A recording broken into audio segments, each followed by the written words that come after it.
continuing professional development. And as you have requested, I'm going to talk to you about research papers and what do really editors want. So we'll take it from there. I had to make a declaration at the start because some of these slides were very kindly provided by Dr. Anuruddha Begunasekara, Editor Emeritus, Ceylon Medical Journal. Now, this will start with something a little bit unusual. Just to tell you a background, perhaps, to what I'm going to do. Now, this is, I think, a very famous personality from Sri Lanka, Mr. Lakshman Kadirgamal, the iconic foreign minister of many years ago. And in 2005, almost 50 years after he left Oxford, Lakshman Kadirgamal's portrait was unveiled at the Oxford Union. This really is a great honor bestowed by the Oxford Union, and actually only 15 others in its 183-year history had been bestowed this honor. And at that event, when he was asked to speak, Mr. Kadirgamal said Oxford was the icing on the cake, but the cake was baked at home. So in the present context, I too would like to say that this cake was also very definitely baked here, and the icing was not only from England but also from Sri Lanka. And the relevance of that is that part of that icing was a quarter century of work as a medical editor in Sri Lanka. So that confirms, and what I'm trying to do is to give you back some of my experience as a medical editor for a quarter of a century. Now, research publications have always been a very important key to building a successful career in science. Particularly, this is true in academic environments such as universities, postgraduate institutes, and things of that note. In that sense, editors of journals play a very crucial role in the publication process, obviously, because all your publications will have to go through the editors of journals, whatever the journal is. It is important for you to realize at the outset that editors carry quite a significant amount of editorial responsibilities. And they have listed here, and there's a whole list of things that the editors carry on their shoulders, and it goes from to ensuring integrity of the published public academic record, because when you publish a journal now, and especially when you put it in the internet, it becomes a part of the published public academic record. And then there are responsibilities towards very many people. It goes down that list once you look through. And last, but perhaps not least, is to investigate possible or proven misconduct, because that also unfortunately occurs in the research scenario in many places, and perhaps even in Sri Lanka. One other important thing about the editorial responsibilities is that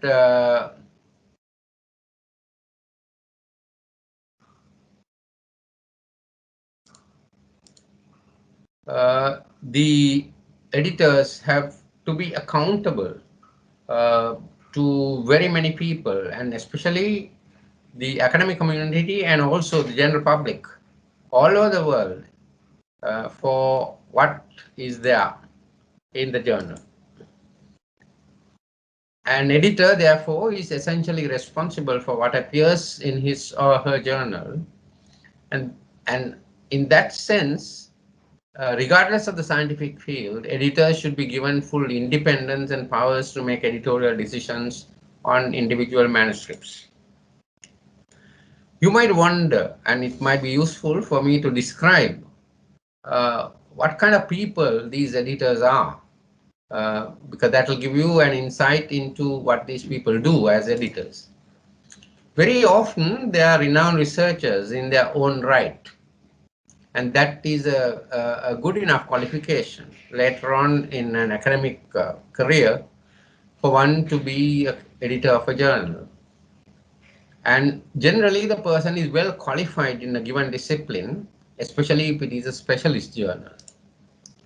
They are generally quite contrary to popular conceptions, that they are generally quite reasonable and fair, and very often a moderating influence. And I can give you an example. Sometimes they are even more reasonable than their own editorial board and the reviewers. And they might sometimes, if they feel really convinced, that they would stand up even against the decision made by the reviewers. And they will generally obviously safeguard the journal. And majority are not autocratic, once again, against common belief and a law unto themselves. They have always volunteered really basically for punishment, because it's a very punishing job to be an editor of a journal. Of course, why they do it is because they really love the job. Now, there are very many different articles. There are types of articles that editors have to deal with. And these include going down from editorials, leading articles, review articles, current practice, research papers, original articles, brief reports, case reports, picture stories, new techniques, guidelines, personal views, letters, correspondence, all that. But then for your purpose, that I think what is most important are the research papers and the original articles. So I'll tell you something about what the editors do when they have to deal with your research paper or your original article. Now, this is a question that is often asked. Are journal editors and authors aligned? Do they understand each other? Because that is important. Now, do authors know exactly what journal editors want? Now, if you ask this question from the editors, whether the authors know exactly what journal editors want, their answer most often is no, because they don't really know what editors want really from in the journal. If you ask whether the journal editors really understand the challenges authors face, if you ask that same question from the authors, they would say no. They would say that journal editors really don't understand the challenges authors face. However, the very same question, if you ask the editors, very often the answer is, quite surprisingly, the answer is yes.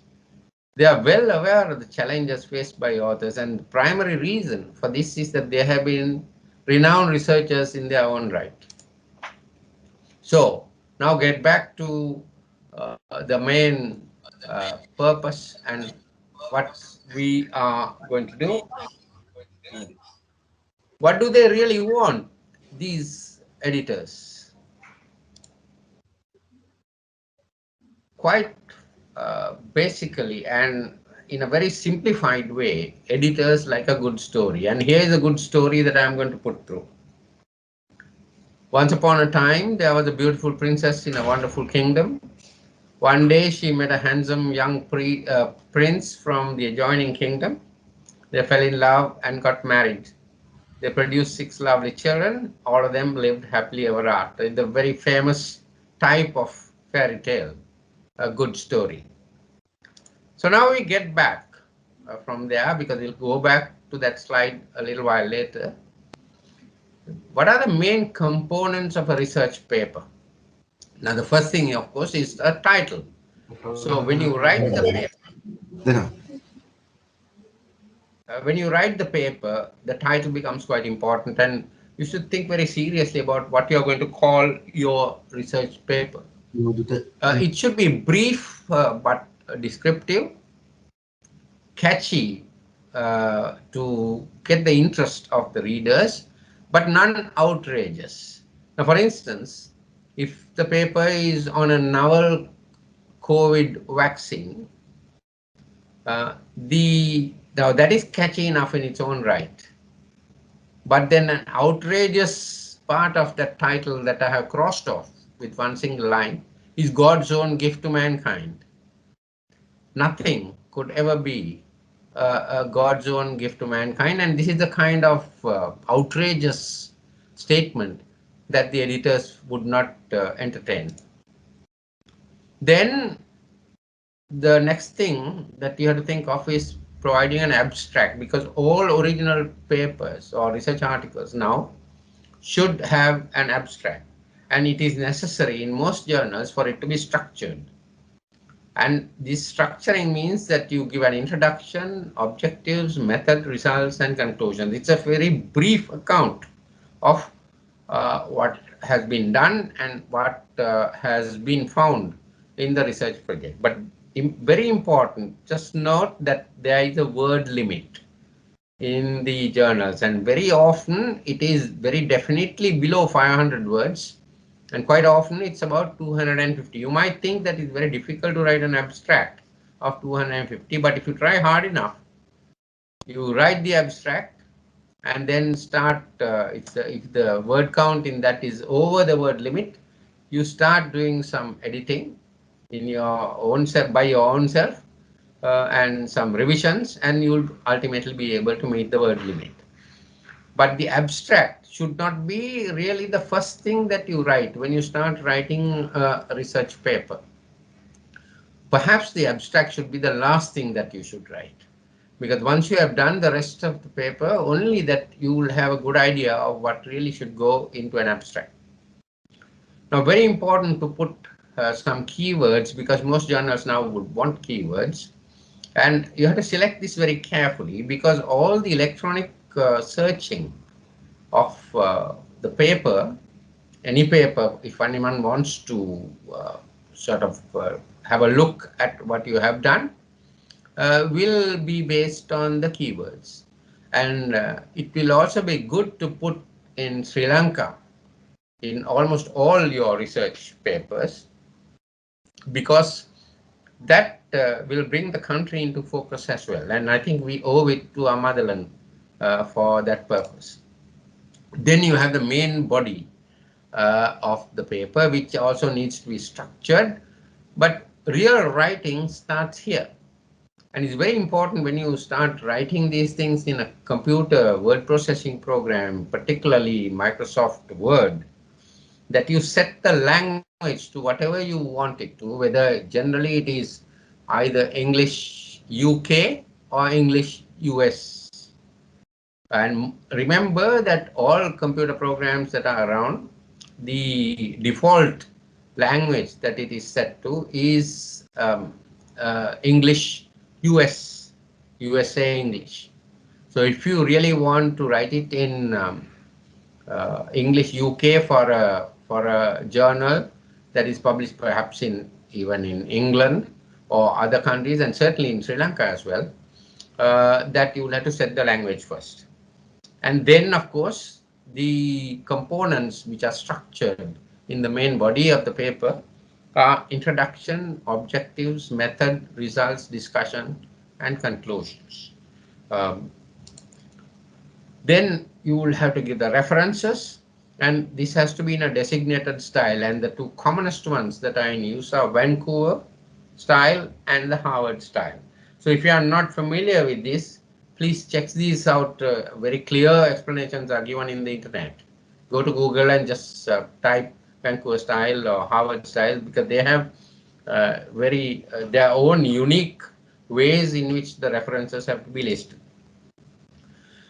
Then in figures and tables, very important to remember that the caption that you insert for a figure or an image or any kind of drawing or a pie chart or that type of thing, any type of image, the caption that you put about the figure that you are putting in should appear below the image.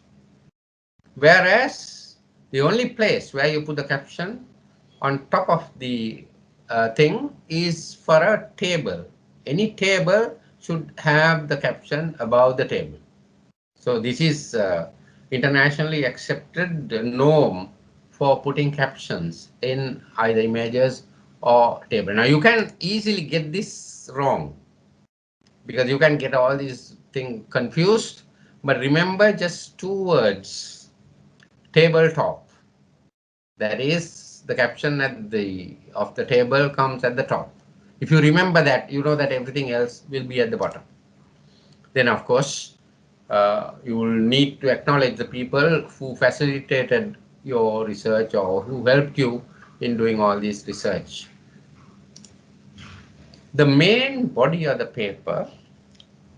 Now, this is why I put this thing about a good story, because the content should be organized like a good story, which will read like a good story with a beginning, the middle, and an end. And of course, in all cases, it should conform to the author guidelines of that given specific journal, because author guidelines change quite a lot from journal to journal. Now, organizing the content of the main thing that you have written, the main paper. I'm not talking of the abstract, but I'm just talking of the main paper where I said that the real writing starts from here. You have a beginning. It really means you have to give why did you actually start your research project? What are the reasons that led you to start this research project? And this is where your literature search comes in very useful. And you can get all that you need from that literature search, what has been done before or what has been missing in the literature, that which you want to try and correct. So what did you want to do? So introduction, background, objectives would fit into this very nicely. Introduction or background and the objectives. Then the next bit would be the middle of what you are going to write. Now here, what did you actually do? Then the method will tell the readership what exactly you did. And what did you find? The results section. Then what does it mean? I mean, what are the implications of what you found? That means the discussion. So that discussion would involve the interpretation and the significance when it is compared to the known knowledge. Now here again, your literature search will be very helpful to give you what is already known about this particular thing that you have been working on, or what is available in the literature. Then the end is what does it really mean? What you have done? What do your results and everything else mean? That means you're going to write the conclusions. Now this should be based on the objectives and the results. What did you actually originally plan to do? And what did you ultimately secure as results? And here is not necessary to put any fancy statements. You don't have to say, it was quite surprising to find this or that type of thing. It should be very short. And many people in this conclusion section write, further studies are necessary or something to that effect. This is absolutely useless because it is not a conclusion based on the objectives and the results.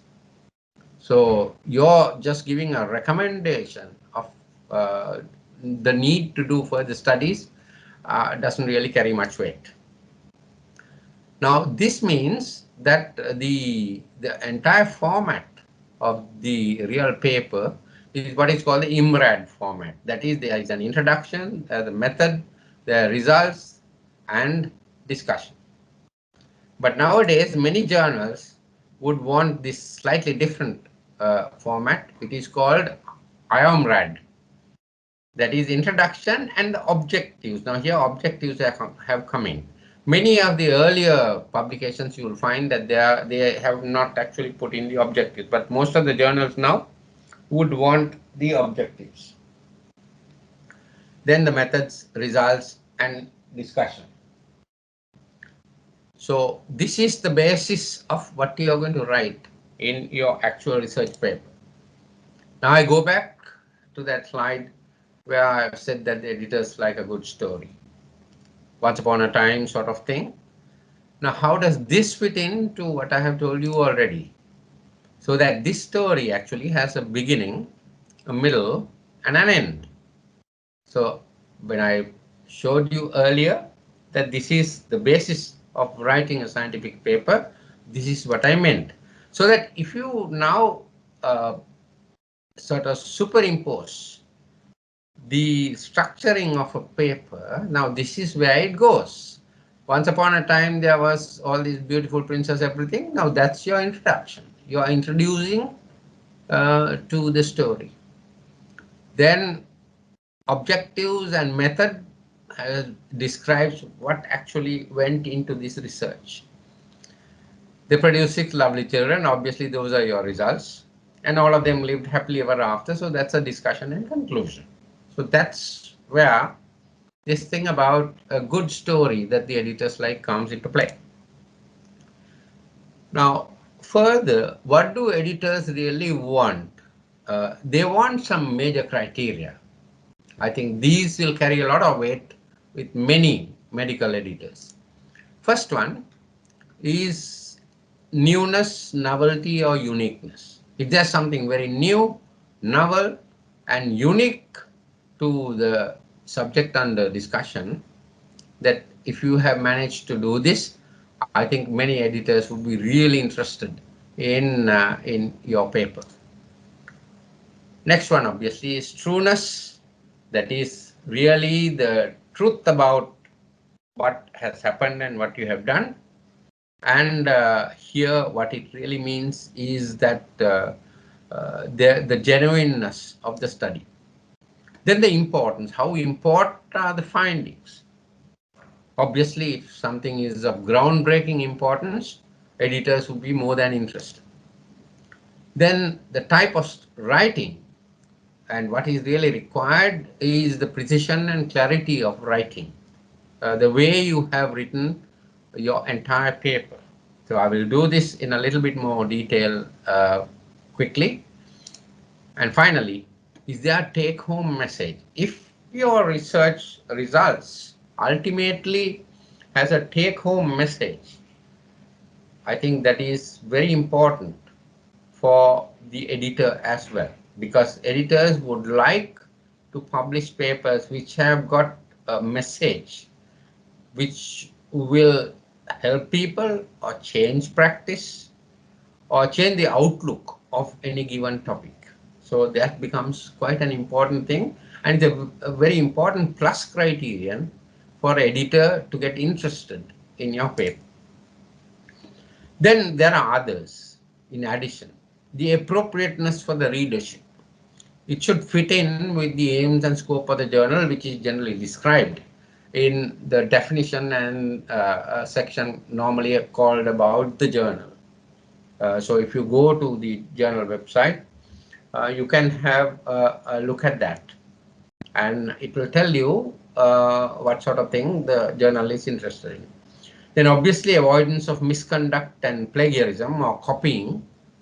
Then the writing style, the language, how you have written it, brevity or conciseness, how well you have been able to condense everything and write in rather short statements.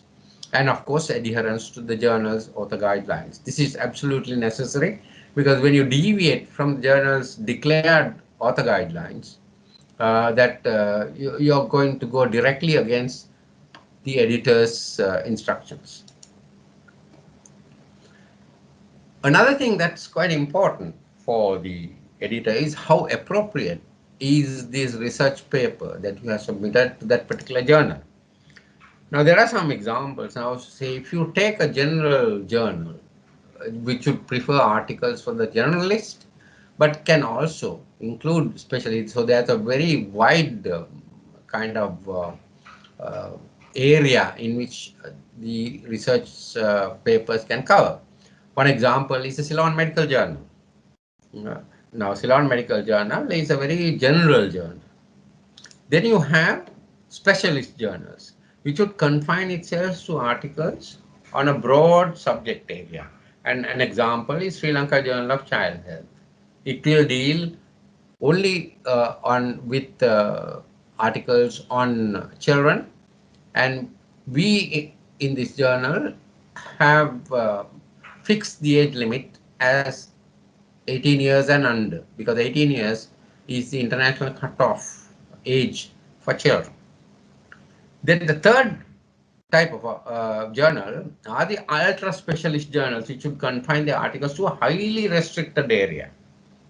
For instance, the Annals of Pediatric Cardiology, which is the flagship journal of the Society of Pediatric Cardiology of India.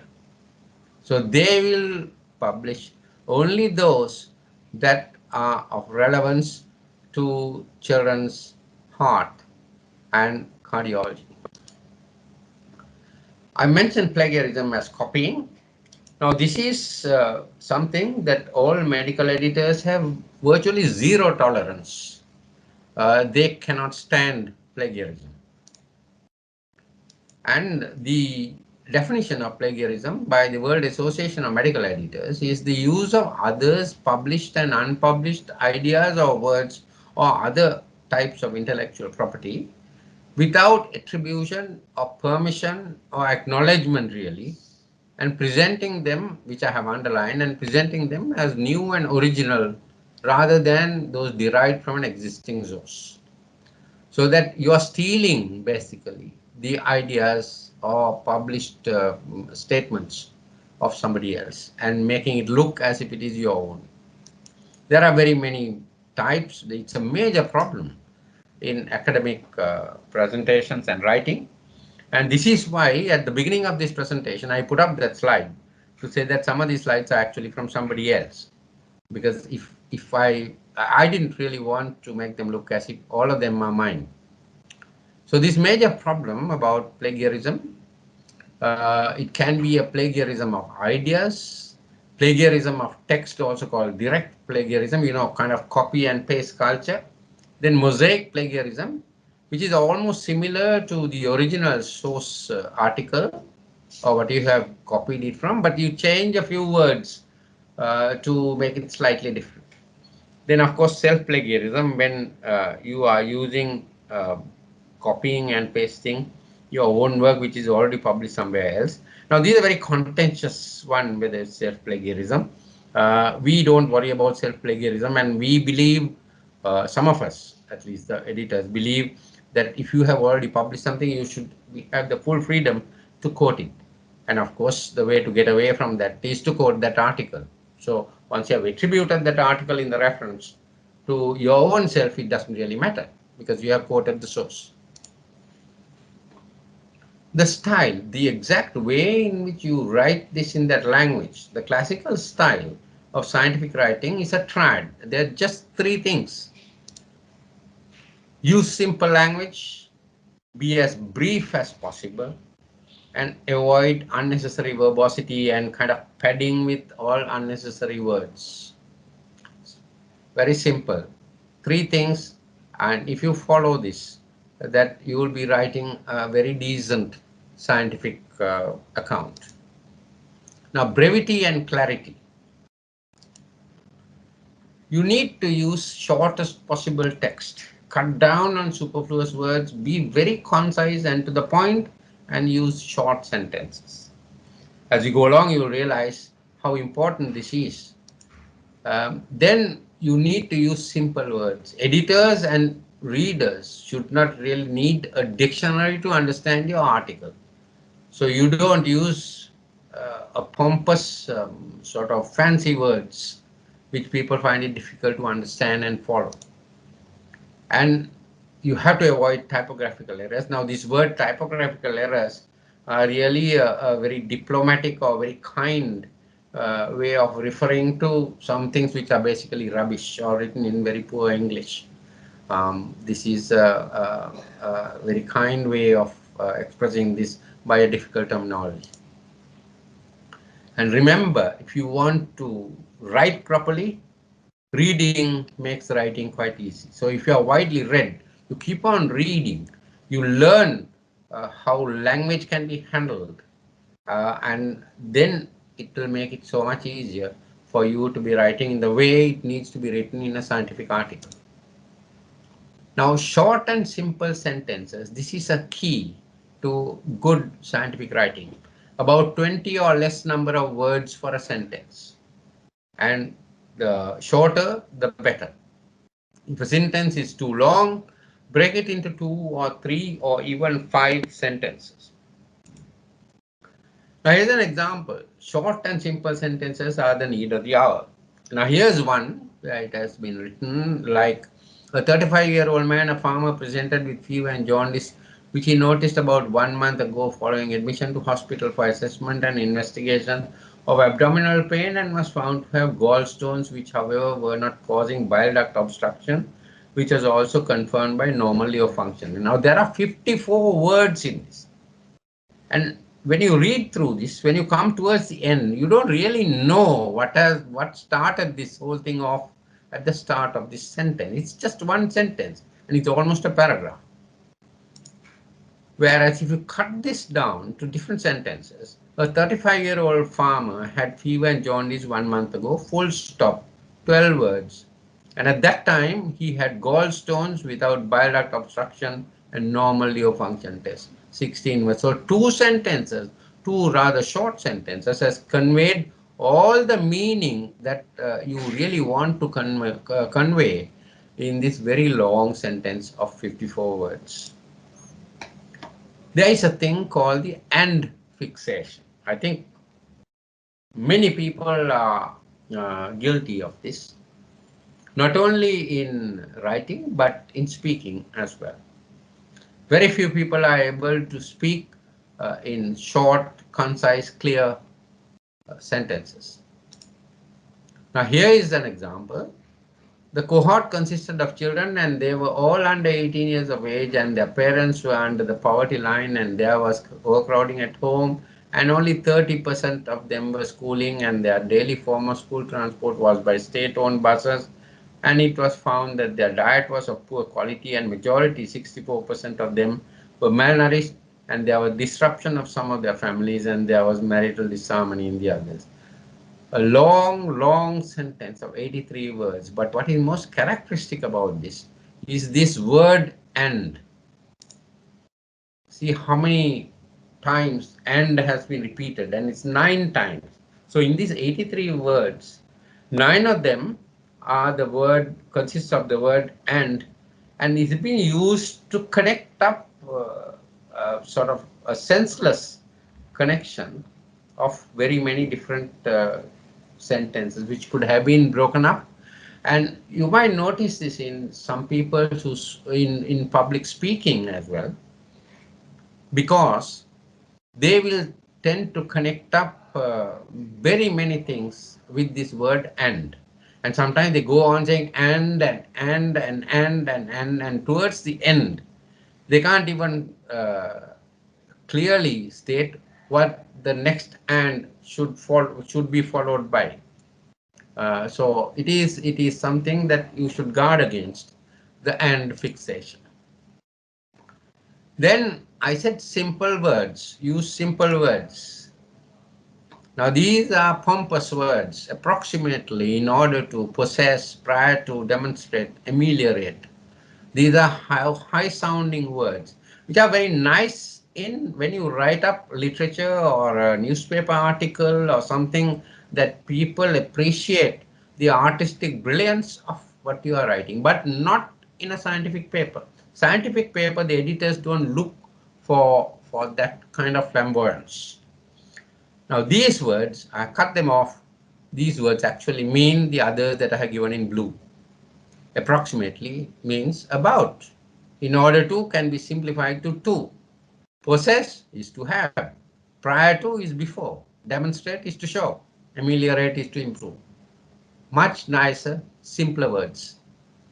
Then also avoid padding. Now, people tend to pad up the sentences by adding various unnecessary words. Now something like, a considerable proportion of subjects in the cohort of patients reported here in this study developed visible hematuria when their urine samples were examined. So a senseless story, because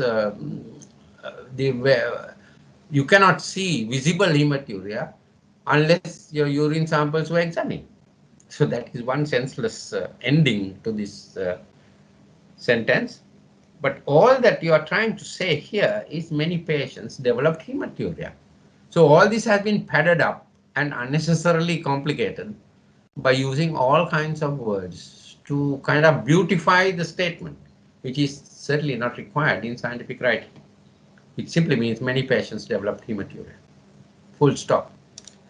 Then people say it is plainly and clearly demonstrable from the observed study data of the subjects that are presented in table 2, and then it goes on and says various things. So it's a very pompous statement of what you are trying to show in table 2, and it can be very nicely simplified as table 2 shows. That's all. Just 3 words. And avoid unnecessary verbosity. Verbosity means using unnecessary fancy words. Now these things, like in this relevant and specific context, then you continue with that sentence. As a matter of fact, it has to be mentioned that it can be said clearly and unequivocally that something has happened. The whole point of the exercise is it seems to be obvious and crystal clear that something is very clear. We have been extremely fortunate to have been able to arrive at a position. Now these are totally unnecessary and need to be avoided. These are of no relevance at all in a scientific communication. And avoid superfluous words, unnecessary words. Now I say it has been clearly and conclusively noted from an extensive survey of the printed and electronic literature that during the protracted period of time that the anuria lasts, the level of platelets are very often elevated in excess of the normal range in a vast majority of patients. These are a little bit difficult to understand as well, although it looks really nice, nice kind of language. It is not the type of thing that the editors are looking out for, and now also it is very long, 48 words. All this sentence is going to say is that studies have shown that in the majority, while anuria lasts, the platelet count is abnormally raised, and it's just 16 words telling you giving you the very same meaning of this earlier statement, where so many superfluous words are being used. And whatever you do, try and avoid long words. Now, this particular word, pneumono ultramicroscopic silicovolcanoconiosis. This is the longest word in the English language with 44 letters of the alphabet.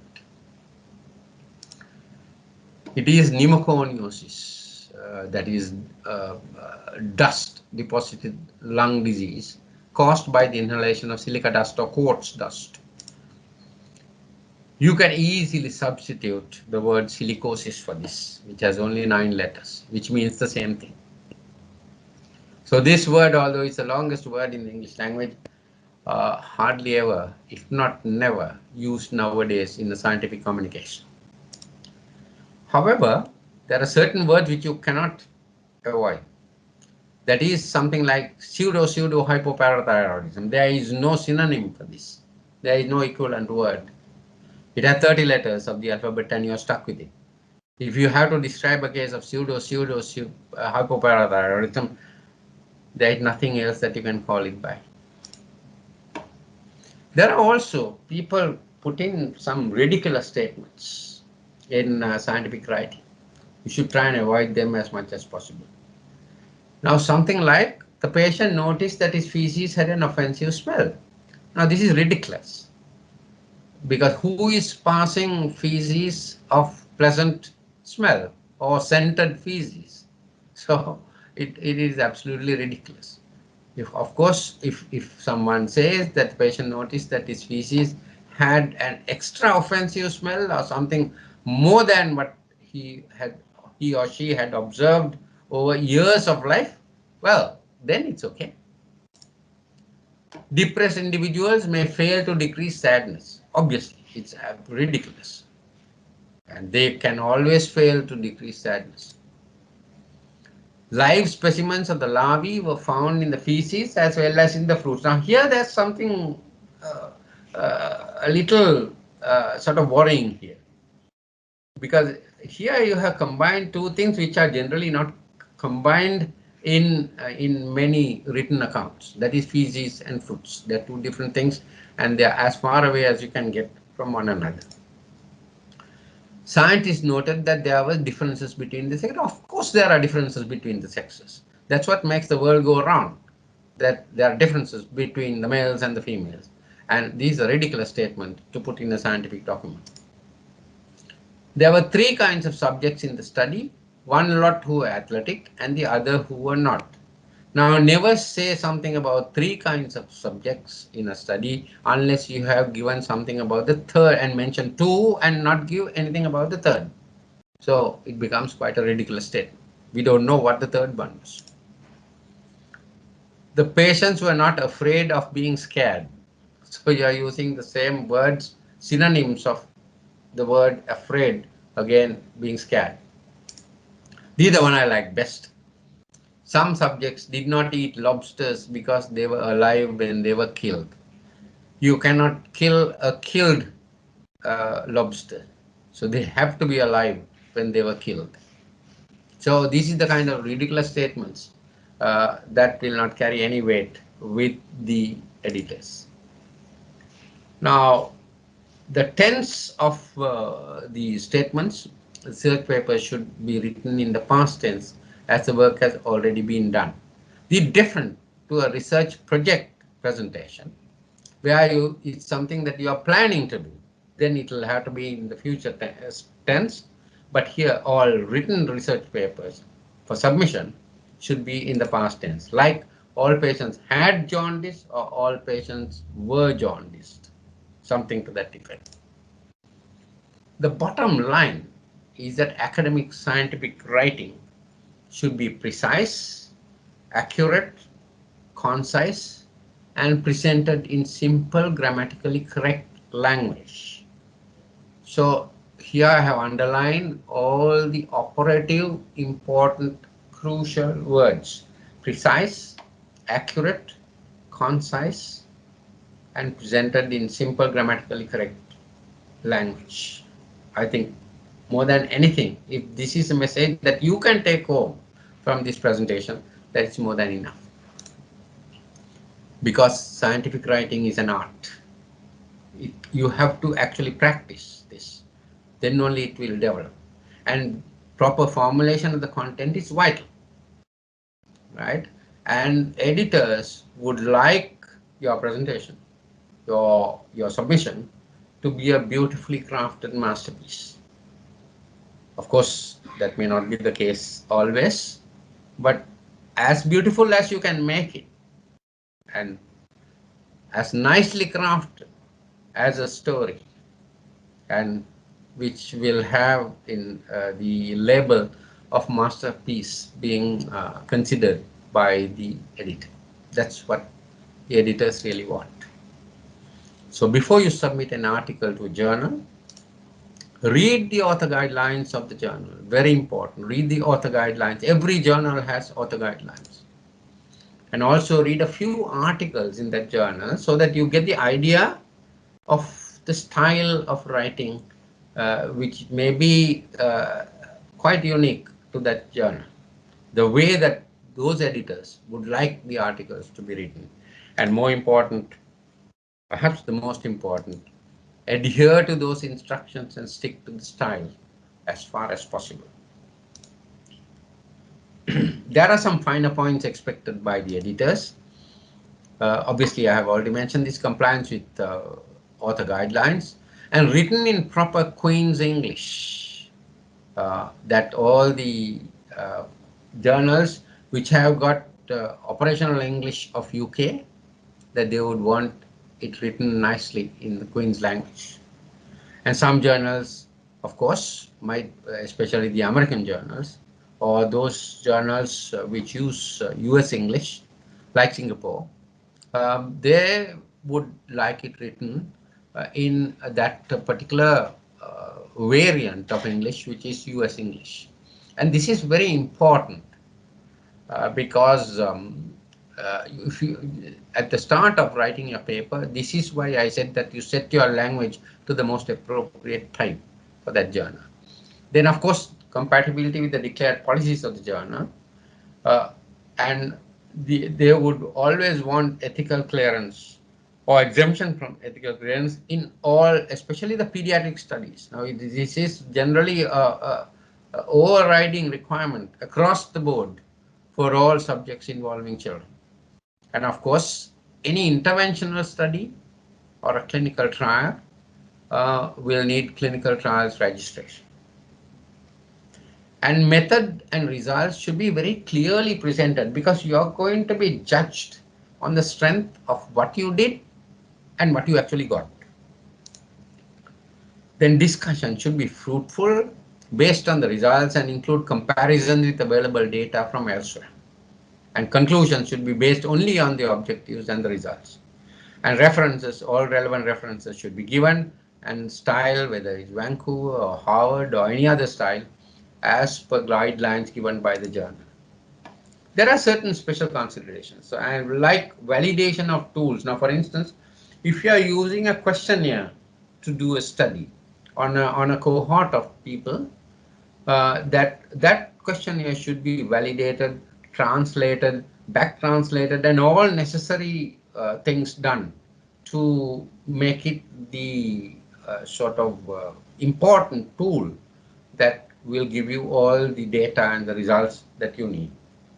And of course, if you have done a study for the first time in the world, any editor worth his or her salt would want that to be published in that person's journal. However, something that you have done, which has been done for the first time in Sri Lanka, may not carry all that weight. So if some study that has been done, for instance, if cystic fibrosis has been worked on in the West, which is much commoner in the West, that over thousands of papers are published. And if you have found the first case of cystic fibrosis in Sri Lanka, that's not very attractive, because of the simple fact that it is the first time that you have found it, because many people have missed it in the past, because it is there in Sri Lanka as well. However, in situations where there is very little data in the world on any given subject, and also from Sri Lanka, there's hardly any work done in Sri Lanka, well, that might be considered favorably by many editors. And of course, they would want you not to be engaged in any research misconduct or plagiarism. These are two topics in their own right, where I can sort of talk about them for quite a significant length of time, but I cannot include that in this presentation. You might justifiably ask, why do editors want all this? Are they stupid? Or they have a poor command of the Queen's language? Is that why they want all these things sort of so simplified?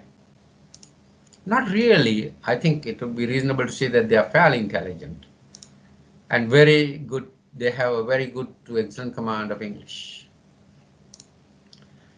Why they do this is that they have to cater to their readers, keep things simple, and they have to conserve journal space as much as possible. And they have to maintain the consistency of the published articles and maintain the required standards in all the sort of publications in that journal. That's the reason the way they try to keep things simple. Quite once again, contrary to popular conceptions, editors really want to help the researchers. But of course, they have certain responsibilities to the journal, to the authors and readers, publishing organizations, to science in general, and to the society as a whole. So that whatever they do, that it will be with these things in the back of their minds. Although they want to help the researchers, sometimes it is not possible to help the researchers because it conflicts against any of these things that I have put down after that. Only a very few editors are really abrasive and ill-mannered, and they'll call you names in their communications with you. Very, very few, and they are becoming almost endangered species, and they'll be obliterated quite soon. from the academic sphere. And also remember that editors routinely get brickbats and accolades, and brickbats much more often than accolades. The work is not appreciated very much by many people. Now this is image of an elderly man and woman, and I owe so much to late Dr. Stella G. De Silva, my guru, at whose feet I learned my basics in medical editing. He's the editor emeritus of Sri Lanka Journal of Child Health, and I was her joint editor with her as the other joint editor for 3 years, from the year 2000 to 2003, at which time she decided to retire and become editor emeritus. And my current joint editor, Dr. Nimal Lucas, started from the year 2004. Now, Dr. Stella De Silva, who taught me everything she knew, and most of the things that I know up to now in editing, I owe it to her. And she once said that if something looks a bit fishy in a journal article, it invariably would turn out to be quite fishy. So if something looks a little unusual, something a little strange in a journal article, it invariably would turn out to be quite fishy. And this has stood me in good stead over the last 21 years from the time she first taught me this. Now look at this picture again. You think that there are only 2 images. There are actually 5 images. So something unusual about this. I'm not saying that this is something fishy, but just to give you an example of how different things can be when, to all intents and purposes, they look something reasonably simple. So here you can see the main images here, and there is a third one here, another one with a guitar, and there's a lady coming out of the ear of the old man. Now, one example of this is something that looked very fishy. A recent submission to the Sri Lanka Journal of Child Health had 91% plagiarism when I checked it on a plagiarism checking software on a 10-word filter. It will spot anything that had been copied which had more than 10 words from another article from which it had been copied. I did the similarity check and sent it to the other joint editor, Dr. Lucas. And he pursued this further and found that 62% was plagiarized from one article, and he then tracked it. He looked at that article, the original publication from which it had been copied. That article had identical authors and identical content. So this submission to Sri Lanka Journal of Child Health was for a duplicate publication, because the first publication was in a preprint journal. I'm sure you know what a preprint journal is. And these are sort of rather dubious articles, dubious publications sometimes. And we have clearly stated in our policies that we will not publish anything which has been published before in a preprint journal with a digital object identifier, or DOI, of its own right. But this was a submission from another country. They have published in that preprint journal of that country or somewhere else, and they were trying to get it into a listed journal from another country, that is Sri Lanka. How many of you have heard these 2 words called paper mills? Unfortunately, I can't see whether anyone has lifted your hand or not, but these are common questions now I ask, because this is something that has been detected relatively recently. The proper dictionary definition is that it refers to factories devoted to making paper from vegetable fibers such as wood pulp, old rags, and other ingredients. They can be made into fibers. But in the academic scenario, paper mills refer to those that the institutions that churn out false research papers and essays on demand to suit the requirements of those who make use of them to secure publications. So you can ask these people who own these paper mills, so to speak, to conjure up a entirely false research paper on your behalf. Be very clear, it is a huge business. They have a company who deals with this in one country, ghost writers who do the writing in another country, and the customers who want this done for themselves are perhaps from another country. And it's done for considerable sums of money. And one of these ghost writers was audacious enough to claim that he has earned something to the tune of US dollars 66,000 per annum, like in the last year. So it's very lucrative business. So if he has been paid this much, 66,000, the client would have had to pay even more because the company would have taken a cut off that as well. So it would have probably ended up with something like 75,000 or 100,000 US dollars per annum for the entire amount. And these are completely fraudulent productions, and they have no scientific value whatsoever.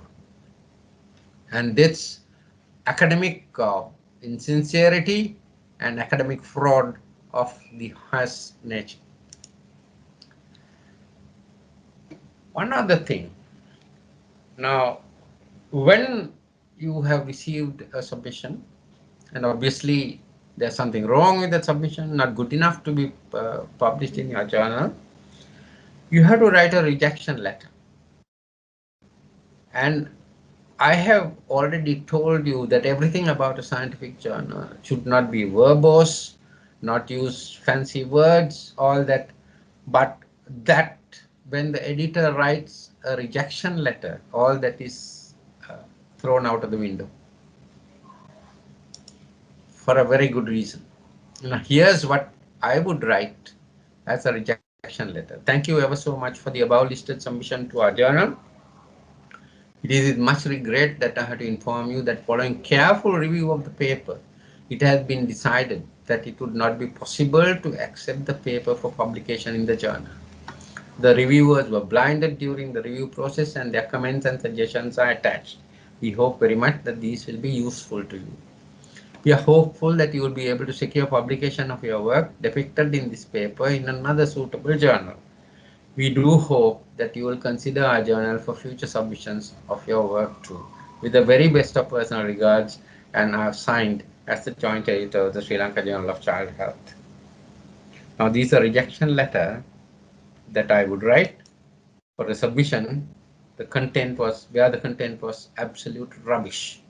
But I wouldn't dare in my wildest dreams to call it rubbish to that person to face. And I have a very good reason for saying that. And the reason is, you don't want to upset your authors who have deemed it fit to submit articles to your journal, because you are dependent on them. Your publications depend on authors. This time, this particular author may have sent in some absolute rubbish, right? So you have rejected in the nicest possible way, softening the blow.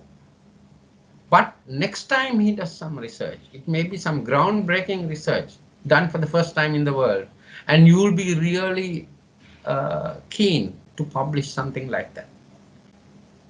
But if you have already called him a fool who writes rubbish in a sort of a rejection letter, that author will never even think of submitting that such an important article where he or she has done groundbreaking research to your journal ever again.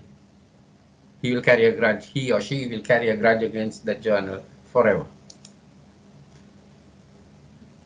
Now, how many of you want to do the perfect research project and write the perfect research paper? I'm sure almost every one of you would want to do this. And I hope um, what I have told you so far will help you in that venture. However, I'm so sorry to disappoint you. The perfect research project and the perfect research paper does not exist. And we as editors are well aware of this. No one can produce a perfect thing in the academic scientific writing scenario.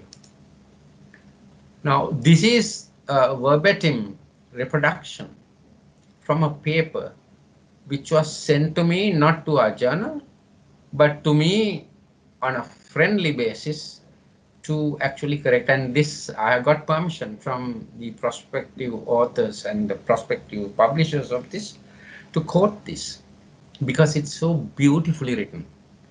The limitations. Say the study results should be interpreted with the following limitations. A qualitative survey was carried out in only one training center. In both quantitative and qualitative surveys, selection of participants was not randomized. Therefore, the sample may have had a selection bias affecting the generalizability of the findings. Also, the lack of a validated tool for knowledge assessment and missing control group were identified as other limitations of the study. The authors have been very honest. It does not reduce the value of this paper. In fact, it increases the value of the paper. They have already listed, before any reviewer can ask these questions, they have already declared, look, there are limitations to what we have done. So that is to be appreciated, and we as editors would appreciate it greatly. So in summary, what do editors want? Editors really want a good, new and original story with a beginning, middle and end, as brief as possible, because editors do not like, and also people do not like to read long articles.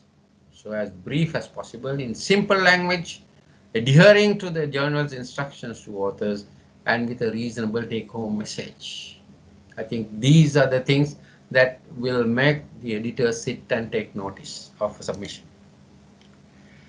You always should want your what you write scientifically to stand head and shoulders above all other submissions to that journal. Then only you will get it into print. As you can see here, all these people who stand head and shoulders above all the others. Ladies and gentlemen, I'm now going to leave you with the national flower in hand. Good luck.